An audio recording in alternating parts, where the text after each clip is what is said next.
ಮೇಟಿಯವರ ಕುಟುಂಬಕ್ಕೆ ನೀಡಿದರೆ ಬೆಂಬಲ, ಬದಲಾವಣೆ ಬಯಸಿದರೆ ನನಗೆ ಅವಕಾಶ ನೀಡಿ.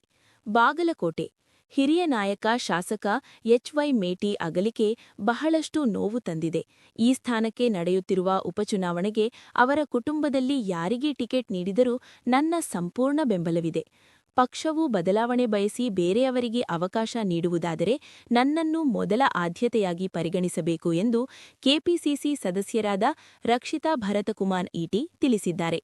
ಈ ಕುರಿತು ವಿಡಿಯೋ ಸಂದೇಶದ ಮೂಲಕ ತಮ್ಮ ಅನಿಸಿಕೆ ಹಂಚಿಕೆಗೊಂಡಿರುವ ಅವರು, ಎಚ್.ವೈ. ಮೇಟಿಯವರ ಕುಟುಂಬದಲ್ಲಿ ಜನಿಸಿಲ್ಲ, ಆದರೆ ತಮ್ಮ ಕುಟುಂಬದ ಸದಸ್ಯರಂತೆ ಕಾಣಿದ್ದಾರೆ. ರಾಜಕೀಯ ಹಾಗೂ ಪಕ್ಷದಲ್ಲಿ ಈ ಮಟ್ಟಿಗೆ ಬೆಳೆಯುವಲ್ಲಿ ಎಚ್.ವೈ. ಮೇಟಿಯವರು ಬೆನ್ನೆಲುಬಾಗಿ ನಿಂತಿದ್ದರು. ಕಳೆದ 17 ವರ್ಷಗಳಿಂದ ಪಕ್ಷದಲ್ಲಿ ಸಾಮಾನ್ಯ ಕಾರ್ಯಕರ್ತರಾಗಿ, 7 ವರ್ಷ ಮಹಿಳಾ ಘಟಕದ ಜಿಲ್ಲಾಧ್ಯಕ್ಷರಾಗಿ ಪ್ರಾಮಾಣಿಕ ಸೇವೆ ಸಲ್ಲಿಸಿದ್ದೇನೆ.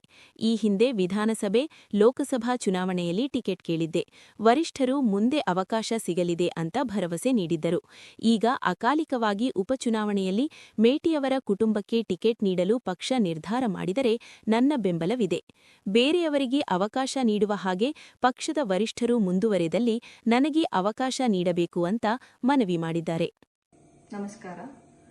ಬಾಗಲಕೋಟೆಯಲ್ಲಿ ದಿವಂಗತ ಮೇಟಿ ಸಾಹೇಬ್ರ ನಿಧನದಿಂದ ಉಪಚುನಾವಣೆ ನಡೀತಾ ಇದೆ. ಈ ರೀತಿ ಆಗಬಾರ್ದಿತ್ತು, ಆದರೆ ವಿಧಿಯಾಟ, ಏನೂ ಮಾಡೋಕ್ಕಾಗಲ್ಲ. ವರಿಷ್ಠರು ಅವ್ರದೇ ಕುಟುಂಬಕ್ಕೆ ಯಾರಿಗಾದ್ರೂ ಒಬ್ರಿಗೆ ಟಿಕೆಟ್ ಕೊಡಬೇಕು ಅಂತ ಅನ್ಕೊಂಡಿದ್ದಾರೆ.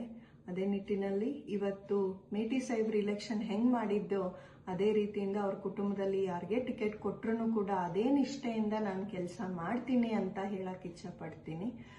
ಮೇಟಿ ಸಾಹೇಬ್ರ ಕುಟುಂಬ ಬಿಟ್ಟು ಬೇರೆದವ್ರಿಗೆ ಯಾರಿಗೇ ಕೊಡೋದಾದಲ್ಲಿ ನಾನು ವರಿಷ್ಠರಿಗೆ ಹೇಳಕ್ ಇಚ್ಛಪಡ್ತೀನಿ. 17 ವರ್ಷ ನಾನು ಪಕ್ಷದಲ್ಲಿ ಕೆಲಸ ಮಾಡಿದ್ದೀನಿ. 7 ವರ್ಷ ಮಹಿಳಾ ಅಧ್ಯಕ್ಷಿಣಿಯಾಗಿ ಹಾಗೂ ಕಾರ್ಯಕರ್ತಳಾಗಿ. ಹೋದ್ಸತಿ MP ಇಲೆಕ್ಷನ್ನಲ್ಲೂ ಕೂಡ ನಾನು ಕೆಲಸ ಮಾಡಿ ಟಿಕೆಟ್ ಕೇಳಿದ್ದೆ. ವರಿಷ್ಠರು ಮುಂದೆ ಒಂದು ಒಳ್ಳೆ ಅವಕಾಶ ಸಿಗುತ್ತಂತ ಹೇಳಿದ್ರು ನನಗೆ. ಸೊ ಆ ನಿಟ್ಟಿನಲ್ಲಿ ವರಿಷ್ಠರಿಗೆ ಹೇಳಕ್ ಇಚ್ಛಪಡ್ತೀನಿ, ಬೇರೆದವ್ರಿಗೆ ಯಾರಿಗೇ ಟಿಕೆಟ್ ಕೊಡೋದಾದಲ್ಲಿ ನನ್ನನ್ನು ಫಸ್ಟ್ ಕನ್ಸಿಡರ್ ಮಾಡಿ ಅಂತ ಹೇಳಕ್ ಇಚ್ಛಪಡ್ತೀನಿ. ನಮಸ್ಕಾರ.